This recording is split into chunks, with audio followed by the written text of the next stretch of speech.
మండలం నుండి ఒక మైనర్ అమ్మాయి అస్సాం వెళ్ళి వేరే అతను తీసుకెళ్ళడం అనే ఒక ఇన్ఫర్మేషన్తో మన కలికిరి పోలీసు వాళ్ళు చాలా చాకచక్యంగా అస్సాం పోయి అక్కడ local police and information technical evidence వాడి అమ్మాయిని కూడా అక్కడ పట్టుకోవడం జరిగింది. చాలా సేఫ్గా అమ్మాయిని వాళ్ళ పేరెంట్స్తో పాటు ఇక్కడికి తీసుకోవడం జరుగుతుంది.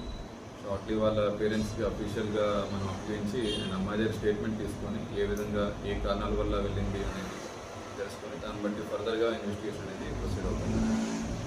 Thank you. అండ్ ఇది చేసిన కలికిరి పోలీస్ స్టేషన్ వాళ్ళని కూడా అభినందిస్తున్నాం. ఎందుకంటే ఇక్కడ నుండి పోయి అస్సాం వెళ్ళి పట్టుకోవడం అనేది ఒక చిన్న పని కాదు. వాళ్ళు చాలా మెటిక్యులస్గా వెళ్ళి ప్లాన్ చేసుకొని అమ్మాయిని తీసుకొస్తున్నారు. సో వాళ్ళకి కూడా మన ఎస్పీ ఆఫీస్ తరఫు నుండి అభినందనలు తెలుపుతున్నాం.